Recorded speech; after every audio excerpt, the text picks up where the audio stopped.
Rapid first revision में स्वागत है और हम करने वाले हैं 2 घंटे की समय में पूरे यूपी जीके को ख़त्म, जो कि आपका है टोटल लगभग मान के चलिए 60 घंटे का सिलेबस, जिसे हम 2 घंटे में कवर करेंगे। तो बढ़ते हैं। इसमें हम पढ़ रहे हैं उत्तर प्रदेश की भाषा, बोली व साहित्य।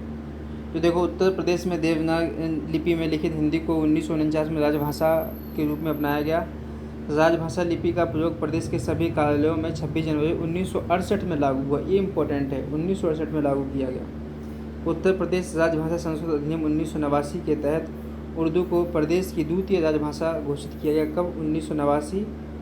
डेट इम्पोर्टेंट हो जाती है। 1968 में लागू किया गया, किसका सभी कार्यालयों में इसका इस्तेमाल करेंगे, और 1989 में उर्दू को भी इसको जोड़ दिया गया।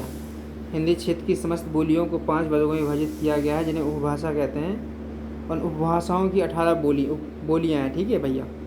पश्चिम हिंदी में आती है आपकी खड़ी बोली, ब्रजभाषा, बुंदेली, हरियाणवी और कन्नौजी और बांगरू। पूर्वी हिंदी में आती है अवधी, बघेली, छत्तीसगढ़ी। राजस्थान के अंदर मारवाड़ी, जयपुरी, ढूढ़ाड़ू, राजस्थानी, मेवाती, मालवी आती है। बिहारी में आती है भोजपुरी, मगही, मैथिली, और पहाड़ी में आती है गढ़वाली, कुमाऊनी, नेपाली।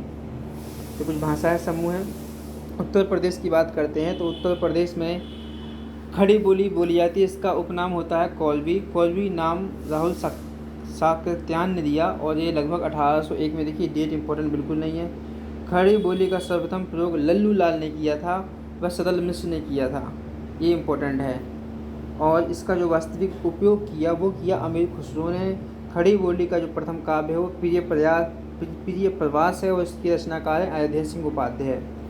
क्षेत्र देख लेते हैं। सहारनपुर में, मुजफ्फरनगर में, मुरादाबाद, रामपुर, मेरठ, बागपत, श्यामली, बिजनौर, संभलपुर और हापुड़ और गाजियाबाद में, इन क्षेत्रों में खड़ी बोली का इस्तेमाल किया जाता है, और खड़ी बोली को हम कौलवी भी नाम से जानते हैं। अब ब्रजभाषा की बात कर लेते हैं, और यह है शौरसनी अपभ्रंश से विकसित है, हम जानते हैं। और इसका जो क्षेत्र है अलीगढ़, मथुरा, आगरा, फिरोजाबाद, एटा, मैनपुरी, हाथरस, बदायूं और बरेली के आसपास का क्षेत्र है। तुलसीदास द्वारा रचित कविता वाली विनय पत्रिका विजय ब्रजभाषा में रचित है, जो बहुत फेमस है। बुंदेली की बात कर लेते हैं। यह झांसी में बोली जाती है, जालौन में, हमीरपुर, महोबा, अच्छा, उदय क्षेत्र में बोली जाती है। बघेली की बात कर लेते हैं तो भारत में बंघेलखंड में बघेली बोली जाती है। देखें तो सोनभद्र में बोली जाती है, प्रयागराज, बालाघाट, मंडला, बांदा, फतेहपुर और हमीरपुर। अवधी की बात कर लेते हैं तो अर्धमागधी अपभ्रंश भाषा है, और इसका जो क्षेत्र पड़ता है वो लखनऊ, प्रयागराज, फतेहपुर, लखीमपुर खीरी, अयोध्या, गोंडा, कानपुर, जौनपुर, मिर्ज़ापुर, उन्नाव, रायबरेली, बहराइच, बाराबंकी, सुल्तानपुर, प्रतापगढ़ आदि। गोस्वामी तुलसीदास द्वारा रचित रामचरितमानस किस भाषा में था? तो अवधी भाषा में था। और सबसे इम्पोर्टेंट, फिजी देश में कौन सी भाषा बोली जाती है? अवधी। तो आगे देखते हैं। भोजपुरी शब्द का प्रयोग रेमंड ने किया था पहली बार। हिंदी प्रदेश में सर्वाधिक लोगों द्वारा बोली जाने वाली भोजपुरी है। इसका जो क्षेत्र पड़ता है, वाराणसी पड़ता है, जौनपुर, गाजीपुर, मऊ, बलिया, चंदौली, गोरखपुर, देवरिया, कुशीनगर, आजमगढ़, बस्ती, सिद्धार्थनगर और संत कबीरनगर आदि ऐसे क्षेत्र हैं जहाँ पर भोजपुरी भाषा को बोला जाता है। उत्तर प्रदेश के प्रमुख भाषा संस्थान उन्हें देख लेंगे। उत्तर प्रदेश हिंदी संस्थान लखनऊ में है, और इसकी स्थापना 1976 में हुई थी। ठीक है। और यहाँ से कुछ पुरस्कार भी मिलते हैं। कुछ पुरस्कार की बात कर लेते हैं। हिंदी गौरव पुरस्कार, महात्मा गांधी पुरस्कार, भारती पुरस्कार, राजश्री पुरुषोत्तम टंडन पुरस्कार प्रतिवर्ष 10 लोगों को दिया जाता है। कुछ संस्थाओं की बात करते हैं, जैसे हमने अभी बात की थी, उत्तर प्रदेश संस्कृत संस्थान 1976 में स्थापित किया था, और इन संस्थान द्वारा प्रतिवर्ष वाराणसी में 5 दिवसीय अखिल भारतीय व्यास सम्मान आयोजित किया जाता है। इस संस्थान द्वारा कुछ पुरस्कार: विश्व भारती पुरस्कार, महर्षि वाल्मीकि पुरस्कार, महर्षि व्यास पुरस्कार, महर्षि नारद पुरस्कार। उत्तर प्रदेश की भाषा संस्थाओं में और देखें तो 24 दिसंबर 1994 को भारतीय संविधान की 8वीं अनुसूची के अनुसार निज भाषाओं का प्रचार प्रसार हेतु कुछ कार्यक्रम किए गए। माननीय काशीराम अवसरहीमान पुरस्कार 2.5 लाख रुपये पुरस्कार, रमाबाई साहित्य सम्मान पुरस्कार 2 लाख, संत कबीर सम्मान पुरस्कार 1.5 लाख। कुछ अकेडमी, हिंदुस्तान अकेडमी की बात कर लेते हैं, प्रयागराज में है, और इसकी स्थापना 1927 में हुई थी। हिंदी व इसके अन्य रूपों में भाषा उर्दू, भोजपुरी व ब्रज अवधी आदि के साहित्यों का संरक्षण, वृद्धि, उन्नति तथा प्रोत्साहन करना।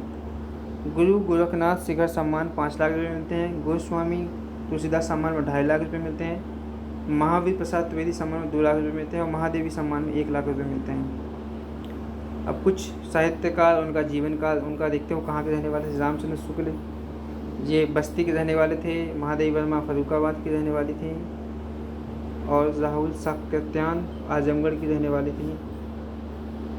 हरिवंश राय बच्चन प्रयागराज के रहने वाले थे। हरिवंश राय बच्चन प्रयागराज, राहुल साकत्यान आजमगढ़, महादेवी वर्मा फर्रुखाबाद। मुंशी प्रेमचंद वाराणसी, जयशंकर प्रसाद भी वाराणसी और जायसी जी थे रायबरेली के रहने वाले। मैथिली शरण गुप्त झांसी, जैनेन्द्र कुमार अलीगढ़।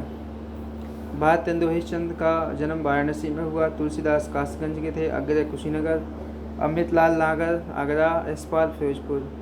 तो बहुत फेमस है, इनको एक बार और देखते हैं। यशपाल फिरोजपुर, अमृतलाल नागर आगरा, अग्रय कुशीनगर के थे। तुलसीदास कासगंज के।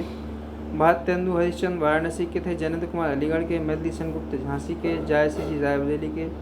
जयशंकर प्रसाद वाराणसी। मुंशी प्रेमचंद वाराणसी। हरिवंश राय बच्चन प्रयागराज। राहुल साकत्यान आजमगढ़। महादेवी वर्मा फर्रुखाबाद। रामचंद्र शुक्ल बस्ती। तो ये इम्पोर्टेंट है, तो इसको आप एक बार नोट कर लेंगे और इसको याद करने की पूरी कोशिश करेंगे।